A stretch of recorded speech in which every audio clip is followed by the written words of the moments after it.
Welcome back to The Explainer. Today, we are tackling one of the absolute most profound mysteries of human existence. I mean, we're talking about the big one. What exactly happens to the soul after death? Well, we're going to unpack this by looking at a totally fascinating ancient map of consciousness found in the Bhagavad Gita, specifically Chapter 8, Shlokas 23 to 28. These verses describe two eternal cosmic routes the soul can take. And let me tell you, it is incredibly detailed, surprisingly psychological, and as you'll see, visually stunning when you break it all down. Okay, let's dive into this and outline our roadmap for today. We've got 1, the soul's two paths, 2, Dvayana, journey to light, 3, Pitrayana, the cosmic return, 4, decoding conscious deities, 5, the inner spiritual journey, and 6, attaining the supreme state.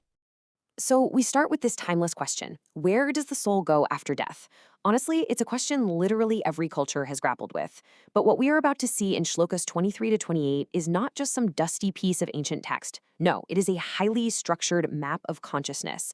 Lord Krishna isn't just giving astronomical directions here. He's outlining the exact trajectory of human awareness based entirely on how we live our lives right now. Let's jump right into Section 1, the soul's two paths. And this brilliantly illustrates the dualism of these cosmic journeys. On the left side, we have Dvayana, which is also known as Shukla Marg, the path of light. This is this beautiful upward trajectory for the selfless yogi, leading straight to ultimate liberation, where the soul doesn't return to the material world.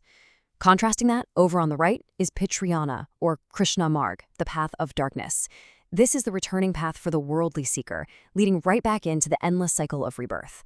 So it is a stark, absolute contrast between breaking free and looping back. Moving on to Section 2, Dvayana, journey to light. Okay, so here is the step-by-step cosmic journey of the upward soul. It transitions progressively, kind of like climbing a ladder. It starts with Agni, or Jyoti, the realm of fire and light. Then it moves up to Aha, the realm of the day. Next is Shukla Paksha, which is the bright fortnight of the waxing moon, followed by Uttayarana, the northern solstice. And finally, it reaches Samvatsara, the deity of time, passing all the way through to Brahmaloka, the ultimate eternal state of no return. But you might be wondering, who actually gets to take this path? Well, Dvayana is exclusively reserved for selfless yogis and seekers of ultimate truth. It's strictly for those who have attained self-knowledge, brahmajnana, and have completely freed themselves from worldly, selfish desires. Their consciousness is just so light, so unburdened, that it simply floats upward. That brings us to Section 3, Pitrayana, the cosmic return. Now, for the worldly seeker, the trajectory goes downward. Someone who did good deeds but still held on to selfish attachments enters Doom, the realm of smoke. Then they travel to the night, into the dark fortnight of the waning moon, and through the southern solstice, or Dakshinayana. Eventually, this path reaches Chandraloka, the moon.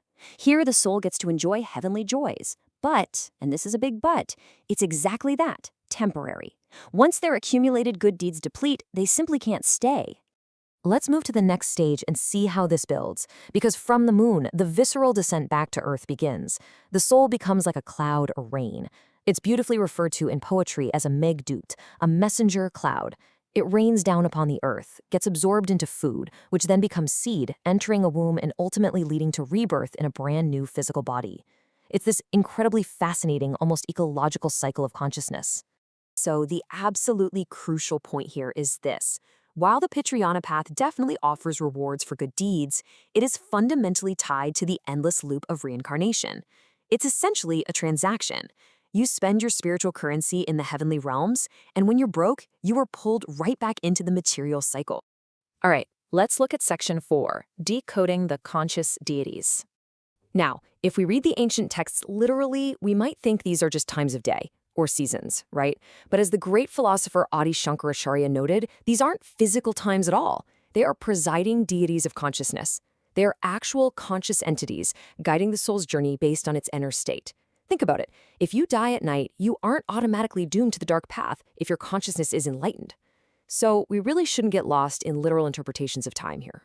Let's look at the blue pen margin notes that reveal the deeper truth through a word-by-word breakdown. Agni isn't literal fire. It is the presiding deity of the soul's light of spiritual awakening. Aha, or day, is the conscious entity representing pure knowledge and awakening. Samvatsara isn't just a calendar year, it is the higher governing deity of time itself. These aren't just times on a clock, they are profound conscious awakenings guiding the enlightened mind. Which leads us perfectly into Section 5, the inner spiritual journey. Now, what's really interesting about this is how it flips the physical descriptors of the Pitriyana path into a psychological map of human ignorance. According to Madhusudan Saraswati, smoke actually means a state of confused ignorance. Night represents self-forgetfulness, literally forgetting your own divine nature. And the dark fortnight represents active spiritual decay. This isn't just a map of what happens after you die. This is exactly what happens in your mind when you live purely for selfish desires. Just listen to this evocative, poetic imagery derived from the texts. The soul returns like a Meghdut, a messenger cloud, raining down upon the earth to take birth again according to its karma. It's wild, right? It makes the soul's descent feel incredibly beautiful, yet inherently tragic. You are literally raining back down into the struggles of the material world, all because of the weight of your worldly attachments. And finally, Section 6, Attaining the Supreme State.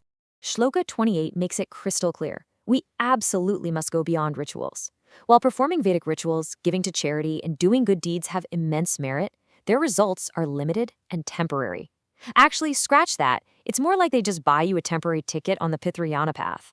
True devotion and deep self-knowledge, however, completely transcend those temporary heavenly joys. The ultimate spiritual goal isn't a long vacation in Chandraloka. It is the eternal, supreme state of Brahmaloka. And this brings us to the absolute core message from Lord Krishna, summed up in this incredibly powerful Sanskrit phrase, Tasmat sarveshu kaleshu yoga yukto bhavarjuna. Therefore, at all times, be steadfast in yoga. He is telling Arjuna, and really all of us, that liberation is not some last-minute event that you cram for at the time of death. No way.